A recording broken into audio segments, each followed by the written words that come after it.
Welcome to ACC Nation. For those of you subscribed to our YouTube channel, that's Will. I'm Jim.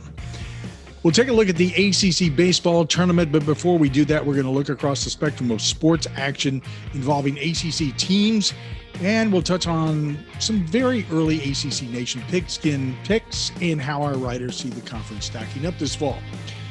But first, some of this action out of the NCAA. NCAA women's lacrosse action on Friday and Saturday of this week. Going into the Memorial Day weekend, number 1, UNC faces number 4, Boston College at noon on Friday. Then number 3, Syracuse takes on number 2, Northwestern at 2:30. Championship game is on Saturday at noon, with all games across that spectrum on ESPNU. The NCAA men's lacrosse semifinal, number 1, UNC faces number 4, Virginia at noon on Saturday. Then number 2, Duke takes on number 3, Maryland at 2:30. Championship is on Memorial Day, May 31st, 1 p.m. Those games on ESPN2. NCAA golf and women's match play that begins on May 25th. The top 8 teams coming out of stroke play. Prior to our being in the studio, it appears that Duke, Wake Forest, and Florida State advance. The highest-ranked ACC player is Gina Kim of Duke, who has tied at 3rd in individual play. On the men's side, championship play begins on May 28th with the following ACC teams advancing: Wake Forest, NC State, Clemson, North Carolina, Louisville, Florida State, and Georgia Tech.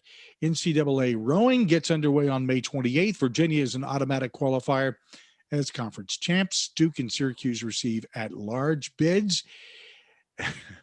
Cavaliers are seated 4th in first varsity 8, 3rd in second varsity 8, and 4th in 4s.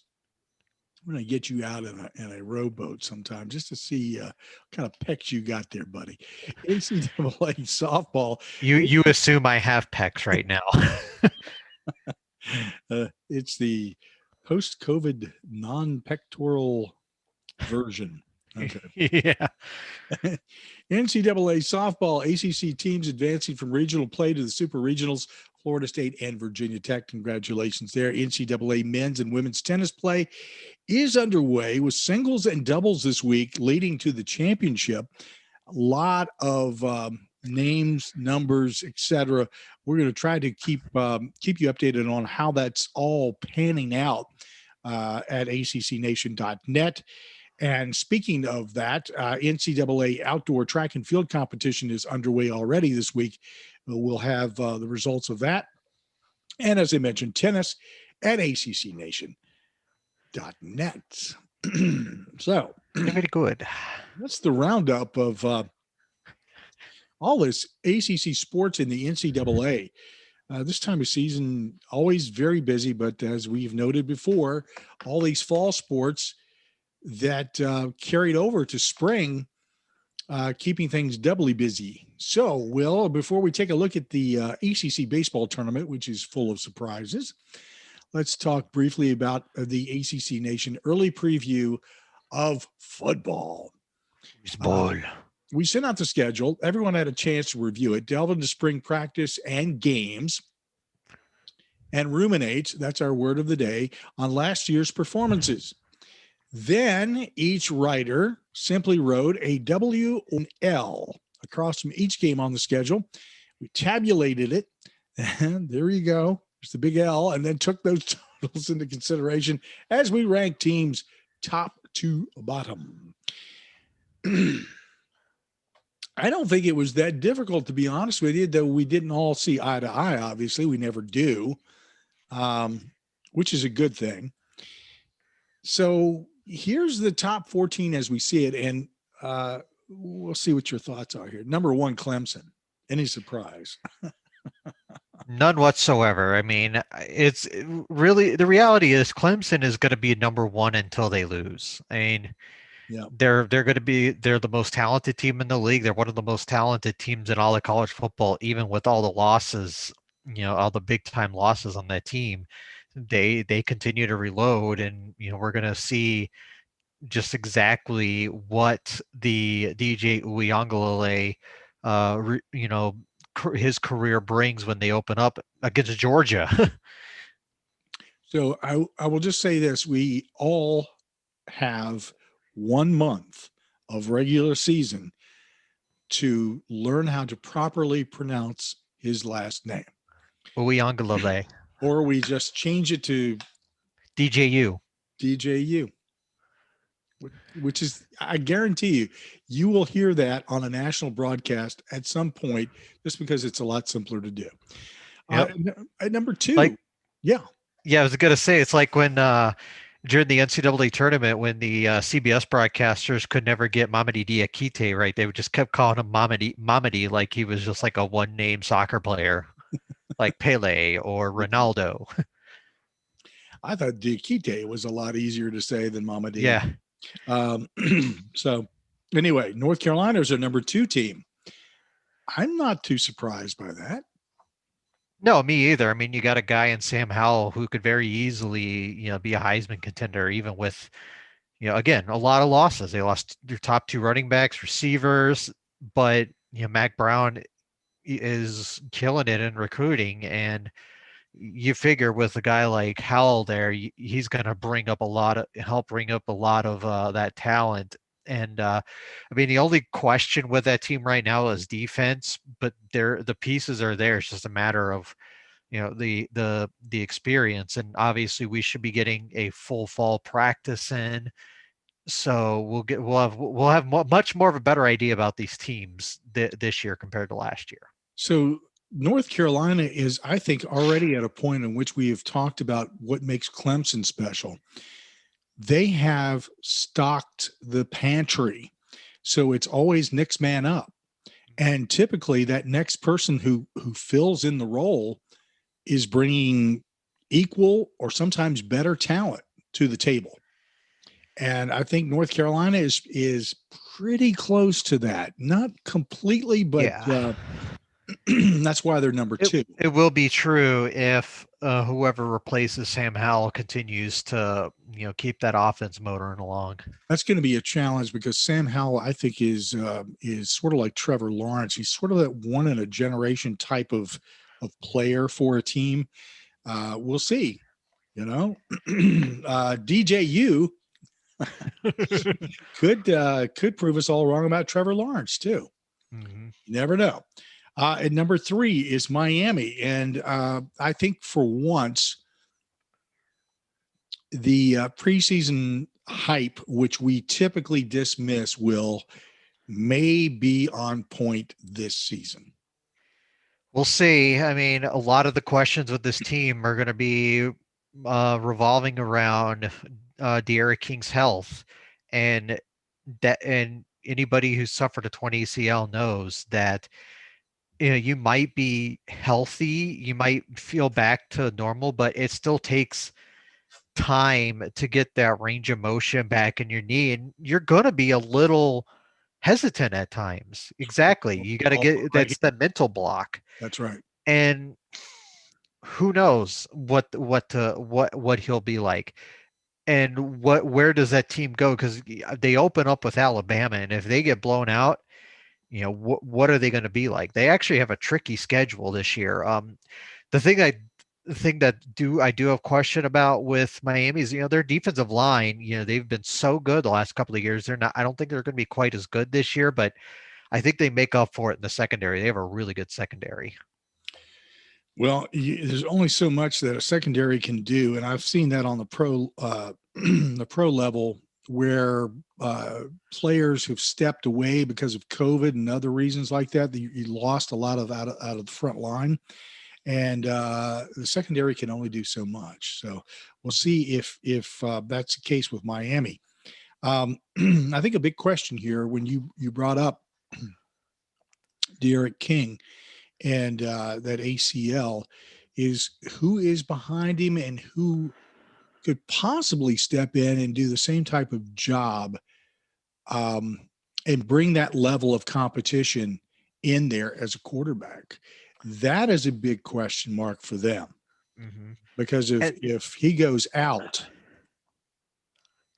then there, again, the same issue I keep bringing, other thing I keep bringing up with this team, I still don't trust Manny Diaz. I mean, you look at that team; they were the most penalized team in the ACC last season.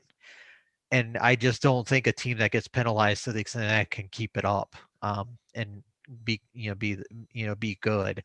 So if they can cut down on their penalties as well, then yeah, maybe I'll buy them a little more at number 3 in this poll. It's real simple. They have to prove themselves, and especially I think to you and I both. Now, not everybody on the panel agrees Yeah. with us, but I think you and I both see eye to eye on Miami.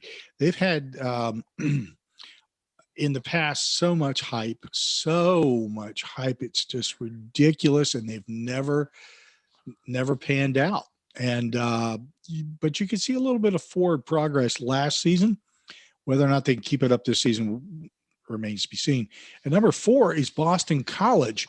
I almost hesitate to say this early, but I see Boston College in front of Miami. I can make an argument for that too, and I will take this opportunity because we're going to also talk about the number 5 team in a moment. But I was on the All Sports Discussion podcast with Matthew and Jeff on their most recent episode. Cheers, guys. Yep, cheers, guys. And we mostly talked Virginia. I helped preview the Cavs this season, but at the end of the show, you get an open mic time to talk about whatever you want. And I talked about Boston College and how they're a team that I am really, really high on this season. And I laid out all my reasons. Mm-hmm. I'm just going to say, go listen to it. I think they're very sound reasons why both you and I are very high in Boston College. And I think they stand the chance to be very, very good this season. Yeah, and it really starts with their quarterback, who is, again, it's been a while since they've had a quarterback of that with that talent. Mm-hmm. And but that's not the only thing. There's a lot of pieces that have just come into just fallen into place here with Boston College, that they have gone from the sort of like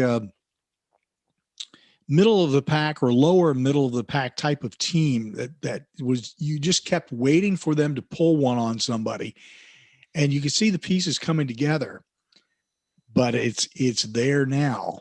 And I pity the fool. I pity the fool who looks past. I pity the fool who don't look past BC. That's right. Thank you, Mr. T. Number 5, Virginia. I was a little surprised by this, but then again, at the same time, I think too many people are underestimating this team. And it all starts with Bronco Mendenhall. Mm-hmm. He is one of these stealthy guys who is putting stuff together, and you don't realize what's happening until you face it. And I think that's where Virginia is this year. I think they have a lot of talent. Sure, they lost some talent, but they have a lot of talent. And at number 5, I think this is a very reasonable place for them to be. Yeah. Again, like I said, check out the All Sports Discussion podcast with Matthew and Jeff and I, where I did preview Virginia football with them. But yeah, I think the way I would describe Virginia this season, yeah, is they're very experienced. The offense could be one of the best it's had in quite some time. And I'm saying this from the standpoint of, okay, Bryce, a couple of years ago, that offense was great because Bryce Perkins, he did it all. This is going to be a more rounded offense. It's not going to be one guy doing everything. Brennan Armstrong is not capable of that. But with the weapons they have all around the field, they have like three running backs who will get carries. They've been loaded at wide receiver for the last couple of years, plus Keaton Thompson, who will do a little bit of everything for this team. He'll probably take some snaps at quarterback. He'll take some handoffs. He might play outside at receivers some, especially with Lavelle Davis potentially out for the entire season. All my questions with this team are on the defense, especially the secondary. Yes, they did get a couple of grad transfers, one from Louisville, one from North Dakota State. that'll start a corner. But this was one of the worst pass defenses in all of college football last season. I think they were ranked 123rd out of 127 schools. That's where they need to have a big improvement. They did make some changes in staff, or readjust the staff a little bit to adjust coaching duties. So hopefully that'll make a difference. But I do really like this Virginia team this year. Next up at number 6 is NC State. And you brought up a couple of podcasts ago how I had on our DM was talking about their spring game. I was very impressed.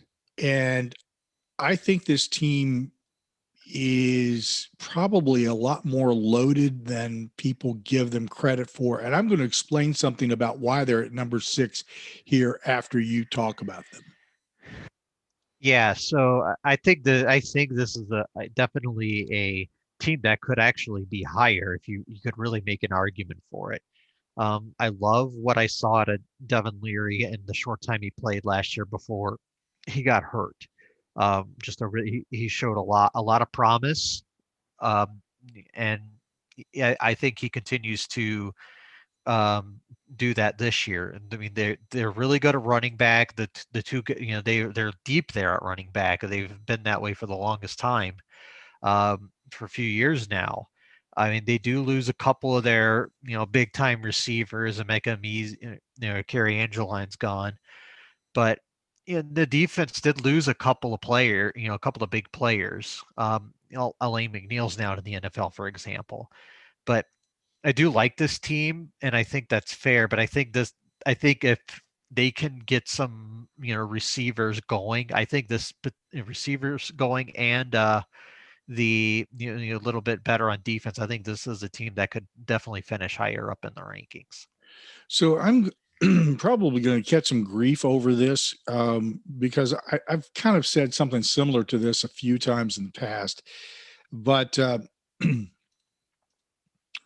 it's my belief with more time, and hey, when it comes to ACC, I'm a homer. I'll admit that, but I'm also willing to give teams in the conference a what for when they need it. What I see this season, and talk about these 6 teams, and to be frank about it, I'm going to go even deeper. We'll talk about where the cutoff line is. I see a much deeper roster across all of these teams, more experience and more potential than I have seen in a long time in ACC football, which leads me to say the following about this. At number 6, this is misleading. Don't think for a second, just because we put NC State at number 6, that, oh, well, gee whiz, they're almost at the middle of the pack, and that's not a good thing. You'd be mistaken if you thought that. I think that these teams, and I will go almost all the way. I'm almost going. I'm tempted to go almost all the way to a couple spots right before the bottom. I think that this list of teams has got more talent. They've got better coaching than they've had in a long time, for the most part. Okay, they have deeper rosters, more talent, more ability, more experience, and they're coming off of a situation where they have been able to just let the horses run. So I think what you're going to see is a much improved Atlantic Coast Conference football season. We'll see how it starts off. It's probably going to start off. You talked about some of these games, or one game in particular. We'll talk about some of these opening games. It's probably not the best scenario to start the season. and it's going to make the ACC look weak, and people are going to take that and they're going to run with it. But I think that's a mistake. It is. It's a huge mistake if you judge the conference, the entirety of the conference on the opening weekend. Huge mistake. Don't do that. Let's go to number 7. In the middle of the pack, it's the Virginia Tech Hokies. Now, the way I look at the ACC, like we've gone through Clemson. Right now, I put Clemson in a tier by itself. I'd put Carolina in a tier by itself. Then I'd put Miami, BC, Virginia, and NC State in a tier by themselves. And then we start another tier with Virginia Tech. Now, I said this on the All Sports Discussion podcast with the guys, and I told them there's usually like one team a year that I just can't figure out, and that is Virginia Tech this year. Yeah. I really have no clue what to think about this team. I think I could see them at number 7.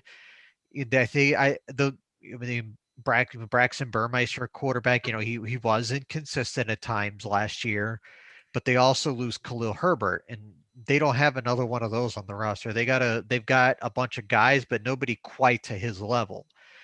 Now, I think they still have quality receivers and whatnot. The offensive line will take a hit. Christian Darrisaw now up my way, playing just if you're watching on YouTube, it's just over to the right here.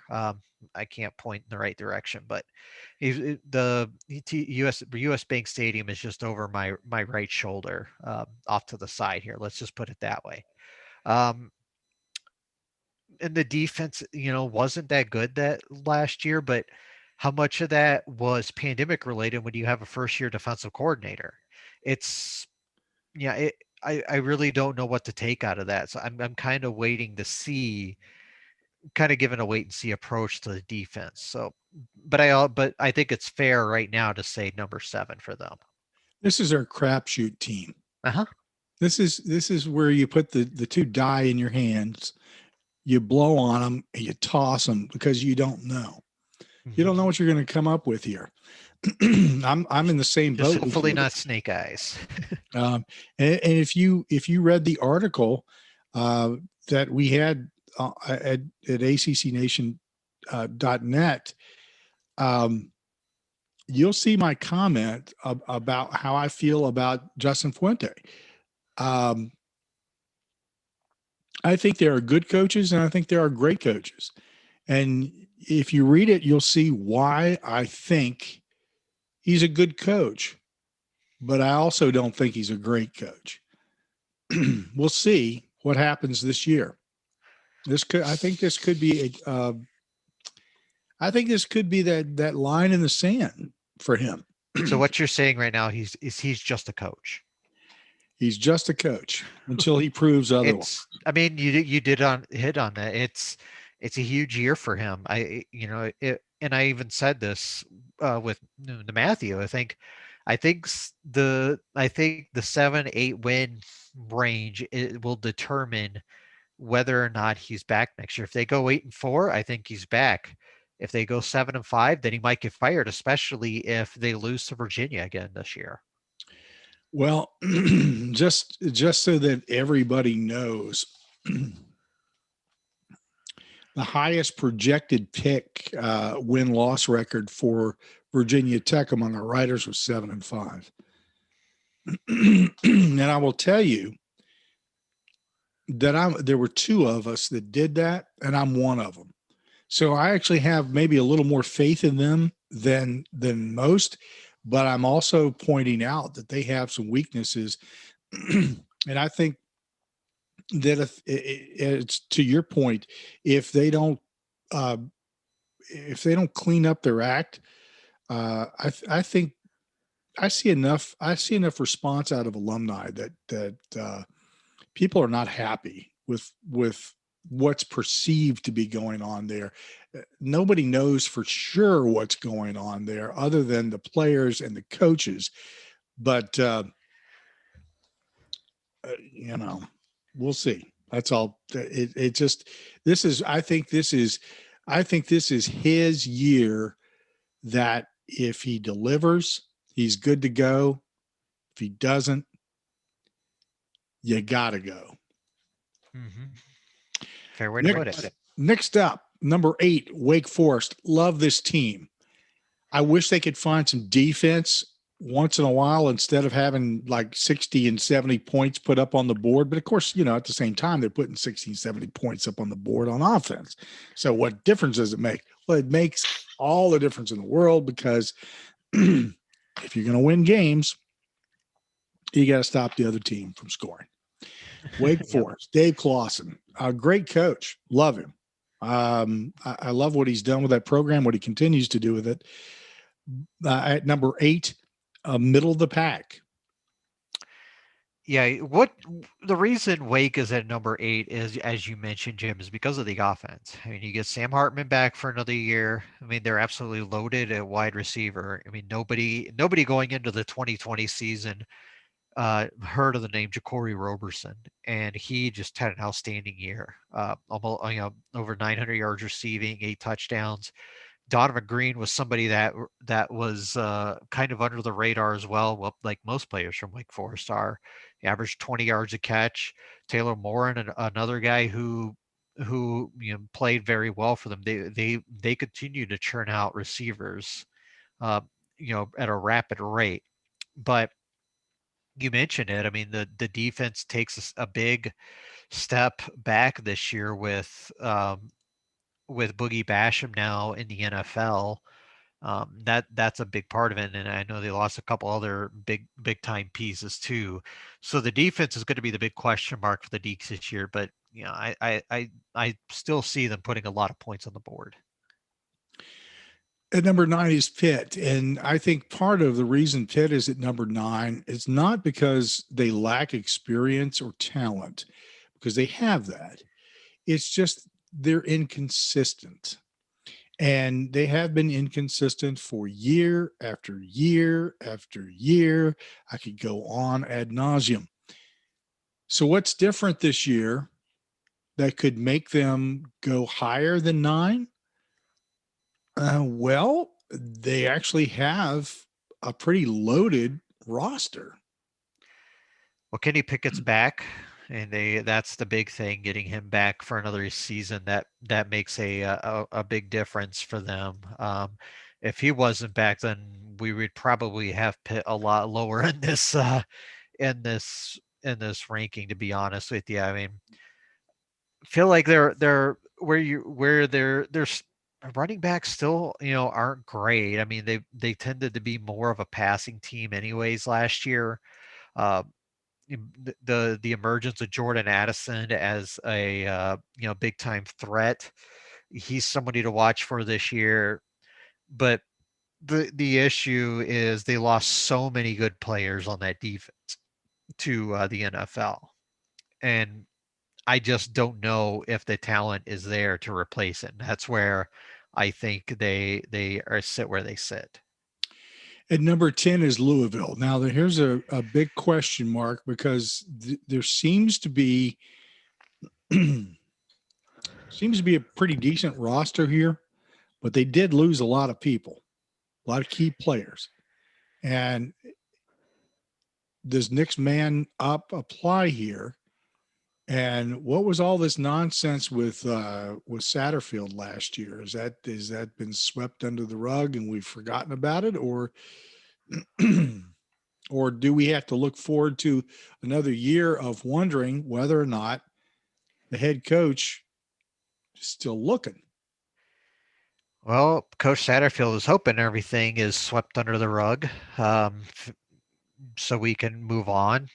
But you mentioned it, Javion Hawkins is gone. Tutu Atwell's gone. And those were 2 big play guys who, did a lot for that offense. I mean, Hawkins was 1,000-yard rusher, for his 2 year, last couple of years, just an outstanding back. And obviously Tutu Atwell and Des Fitzpatrick being gone, that's a huge, thing for the issue for the offense.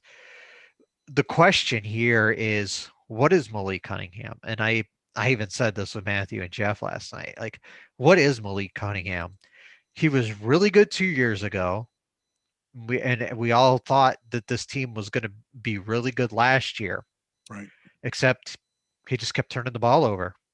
And it was something like 12 interceptions, and who knows how many fumbles he had. I feel like he fumbled it quite a few times too. Can those issues be rectified? And if not, then yeah, it's going to be a rough year. Yeah. This was one of the few teams that most of us kind of put right in the middle of the pack with our win-loss record. Mm-hmm. So at number 11 is Florida State. Now, let me just say right up front, I'm the guy who picked them to have the worst record among all the writers, and it's because of their schedule, which I think is kind of brutal. Um, I'd love to see them prove me wrong and Florida State rebound and really do something. I think there's some potential there, but I just don't think they're there at this point. I don't think they're at that point where they're rounding the corner just yet. All right, before I get into the team, Jim mentioned the schedule.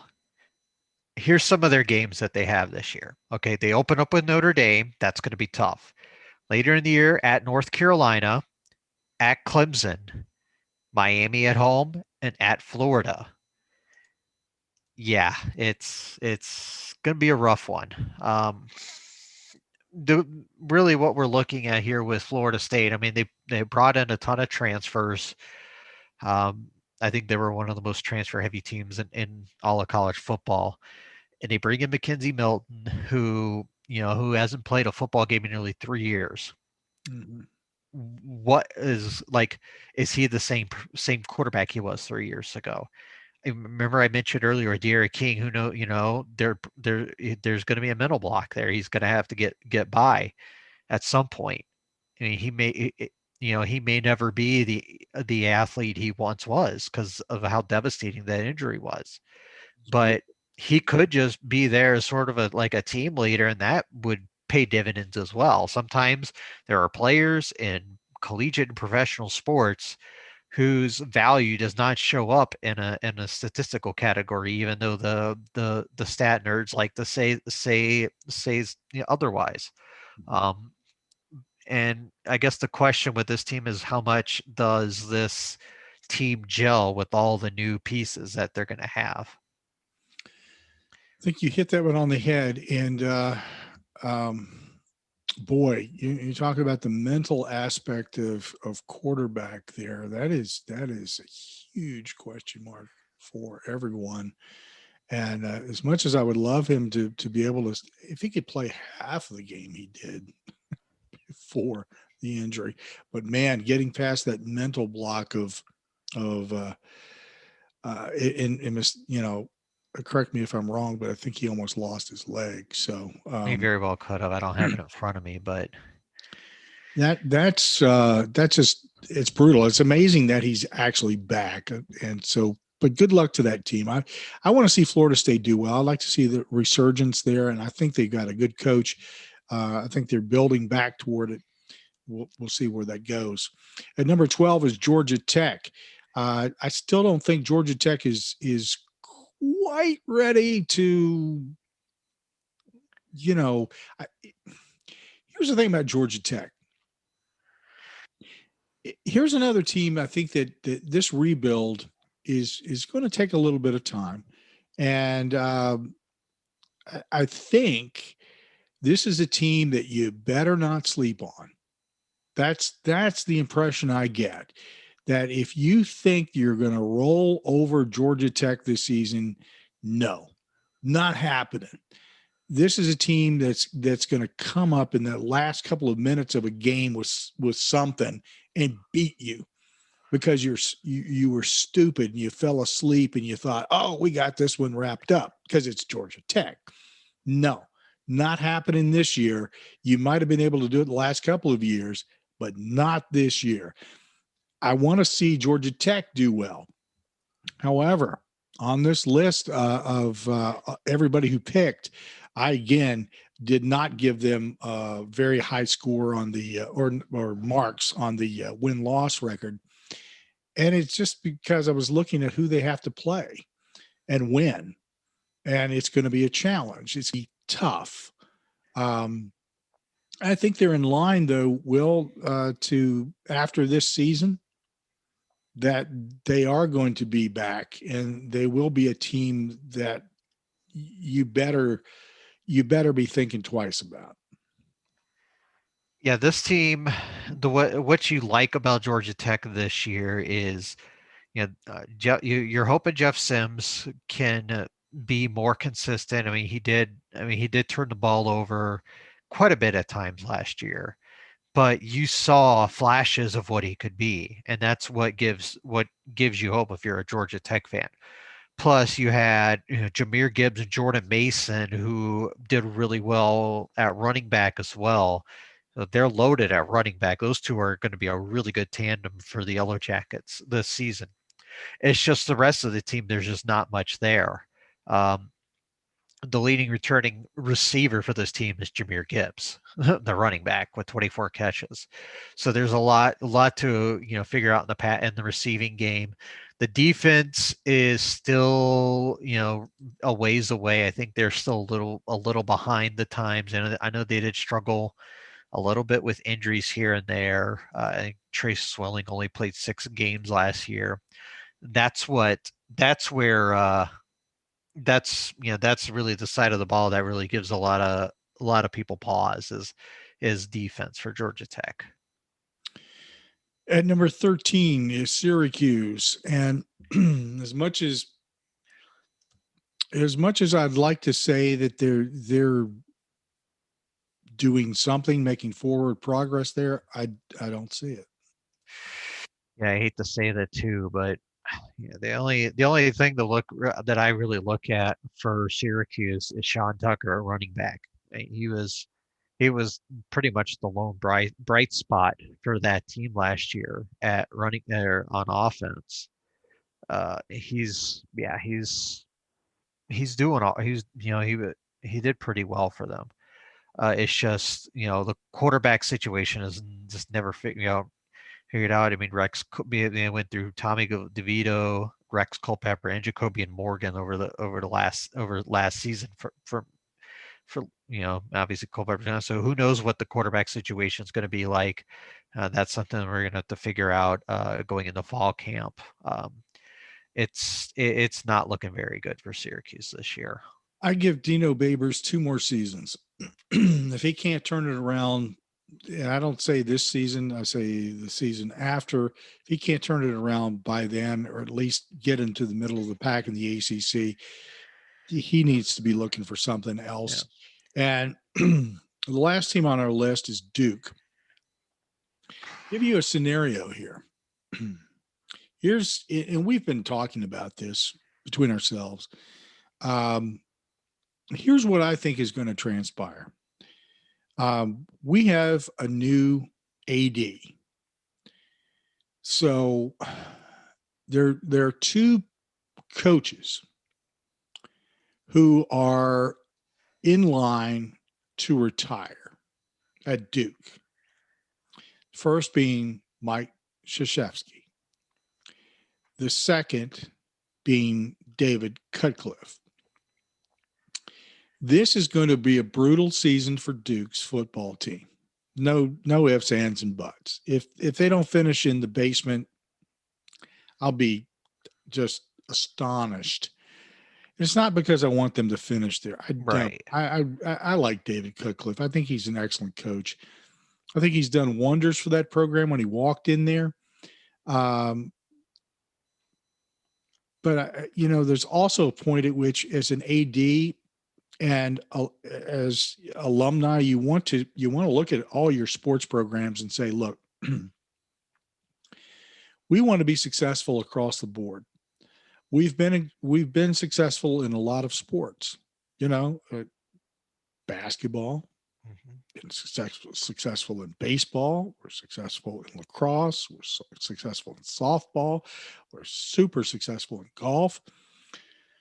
I mean, you just go down the line, right? There's lots of things. But football has never been one of those things that has been at the top tier of let's succeed.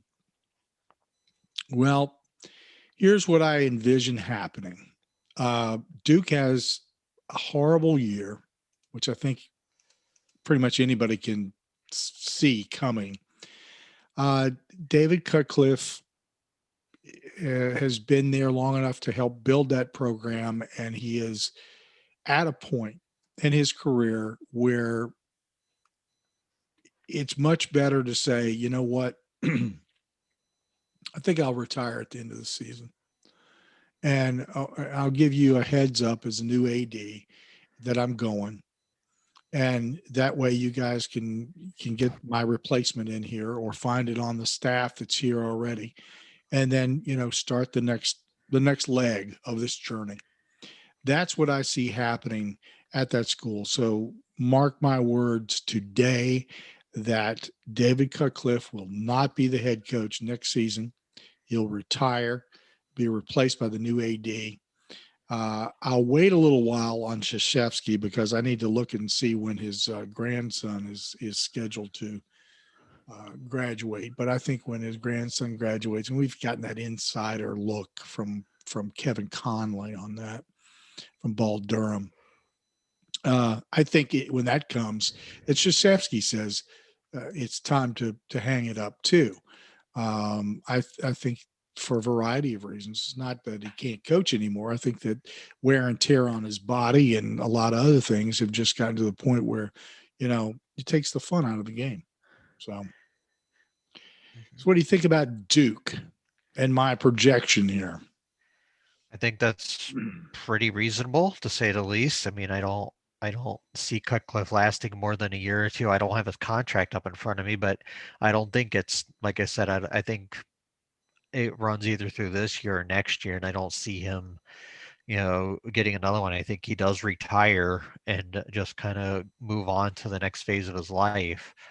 As far as this season goes, you're looking at a quarterback competition going into fall camp. I think Gunnar Holmberg is probably the favorite at this point.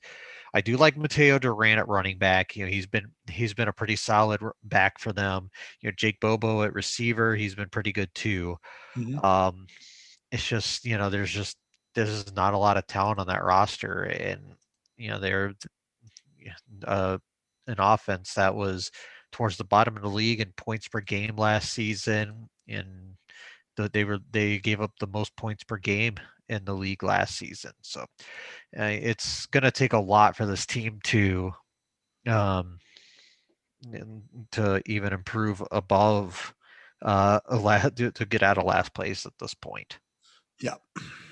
All right, that's a look at 1 through 14, and that's a look at our early pigskin picks and where we think teams are going to be ending up this fall. Let's get into baseball because the tournament begins this week or runs this week, the 25th through the 30th in Charlotte.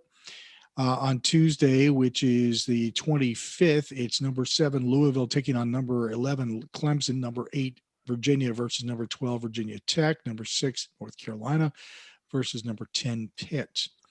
And then on Wednesday, the 26th, it's number 5 Florida State versus number 9 Duke, number 1 Notre Dame. Surprise, surprise, surprise. Versus number 12 Virginia Tech, number 2. I don't know how they got that. Oh, I see. Number 2 Georgia Tech versus number 11 Clemson. Sorry, my bad.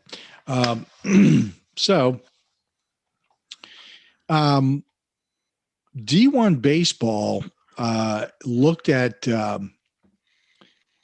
this grouping in the ACC, and they call it the ACC is a quagmire, and I love that. In the tournament is supposed to sort this out with the conference schedule. It's being so heavy, and all of these teams being so much better this year. They have been beating up on each other, but what is that? The iron sharpens iron or something like that. So looks pretty good. I think there's going to be a lot of teams moving on out of the ACC tournament As a matter of fact, D1 Baseball's Field of 64, their latest is out, and we're going to have that on we're going to share the ACC teams on the website at accnation.net. They have the last 5 in as Pitt and the last 5 out Louisville, which surprised me, man. I was like, whoa, hello. Out of the at-large race is Clemson after being swept by Duke, who also swept Virginia Tech. Louisville has been swept 3 out of the last 4 series. Now that's, man, like what the hell happened? Louisville, man. Pitt, the last 2, those 2 teams, their RPI has been dinged. Yeah, Pitt's lost 7 in a row. I talk about Louisville's lost 10 of 14. So those two, were once in pretty solid shape, are definitely in danger of missing this tournament. That amazes me that Louisville was just stomping, nobody could touch them, right? And all of a sudden it's like poof. The bottom came out. Wow. Well, here's the projected seedings according to D1 Baseball for ACC teams across multiple regions. NC State gets a number 2 seed. Pitt gets a number 3. Miami at number 2 seed. Florida State a number 2 seed. Virginia gets a number 3 seed. North Carolina a number 3 seed. Georgia Tech a number 2 seed. Notre Dame a number 1 seed. And Duke a number 3 seed. So that's not bad. ACC looks really strong. And as I mentioned, again, the emphasis on playing that conference-heavy schedule, I think, has really paid off for ACC teams in a way maybe they couldn't have imagined earlier in the season. I know that when I looked at it, I was a little concerned that they weren't going to get the type of exposure and recognition. And I think in some corners, that's been the case. People have looked at ACC baseball and went, whatever. But then again, you start looking at their play and the stats, and you start going, wow, it's this. I tell you what this reminds me of. ACC baseball this season reminds me of what ACC basketball you could expect out of basketball from season to season. It was always like about, 100 billion teams out of the ACC that were all ranked, and they were all beaten up on each other, but it just made them better. And that's what I've seen this season with ACC baseball. So all these teams have been so good and they've been beating up on each other. This tournament's going to be a lot of fun to watch. So I know you probably won't. Excuse me, I'm tapping my ring against the my wooden desk, so it's making noise.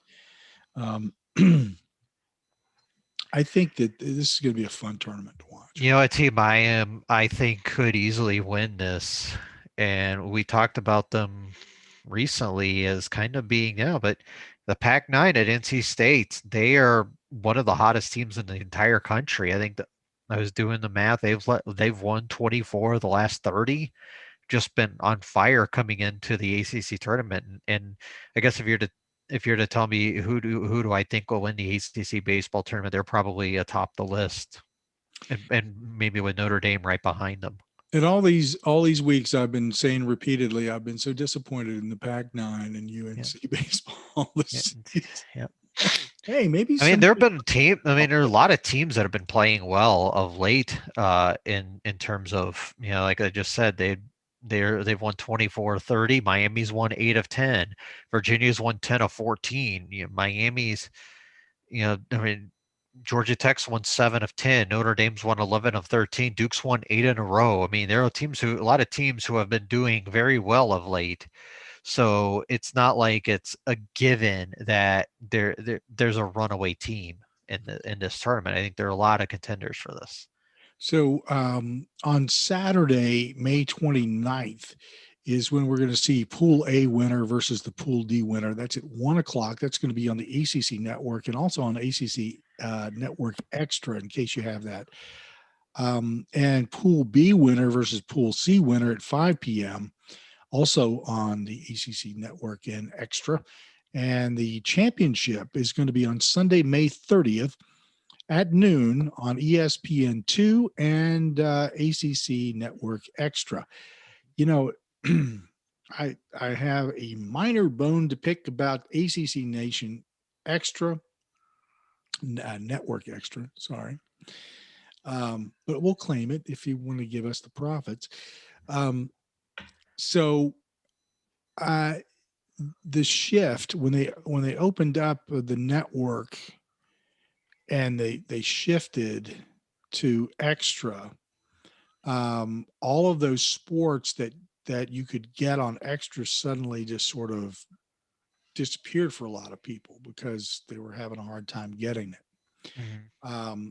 I think that's a mistake that it's limited to people in certain categories of viewership, because there's an awful lot of sports that's carried by extra. That, so far as I'm concerned, if you can get ACC Nation or ACC Network, you should be able to get extra as well. Because quite frankly, there's a lot of sports that people want to see. They want to see some of the volleyball and some of the softball and other sports that you're not typically seeing on maybe the network or on ESPN. And the only place you're going to see it is on extra. So, I hope that will be taken into consideration in the future. It looks like the profits are probably going to be boosted significantly this coming year. It looks to me as if Comcast and the Disney folks are going to come to an agreement over the ACC network. It'll make a lot of people happy who have been wanting to watch these games, for years, and obviously Comcast has lost its fair share of customers as a result. Yep. That's the rule of thumb. If they don't come to some kind of an agreement, I can't see them not, to be honest with you. Yeah. There's such a demand, and I know there's been a loss of viewership. Well, for everybody, for every cable provider, et cetera, has lost a lot of viewers over the last couple of years because of streaming. But you add the ACC network, and I think you retain a lot of people. I've got them on Fios, Verizon Fios, so I'm good to go. I know same here with DirecTV. Yeah. I know there's a lot of people who have gone to streaming services because of it, and there's a lot to be said for some of the streaming services that are available and what you can get there. One of the things about streaming services, however, is that so funny how all the prices have been jumping dramatically. How about that? Not going to point a finger at anybody, but what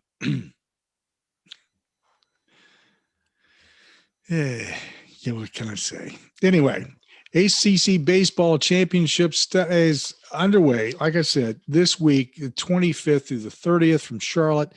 If you can catch that action, you should. There's a lot of great baseball in there, and we'll be, covering a lot of the action for you in one fashion or another. And I'm sure that if you follow Will on Twitter, that there will be things that will throw at you.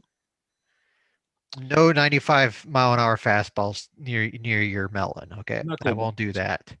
You're more on the knuckleball. I struggle to get it over the plate, so I could probably get it over the plate. But if anyone's seen Will Ncaa, the Twins, and his couple of outings pitching, and he's been throwing pitches in the mid 40s to like 50, that might be me. I just might throw little eephus pitches over the plate. Want more ACC sports news and interviews? Make ACCNation.net your homepage or follow us on Google News. Be sure to subscribe to ACC Nation on your favorite podcast or streaming radio platform. While you're there, we'd appreciate a rating and your support through PayPal. Follow us on social media at ACC Nation And you'll find Will on Twitter at WillsWorldMN, and I'm at ACC The Q. Until next time, cheers. Score.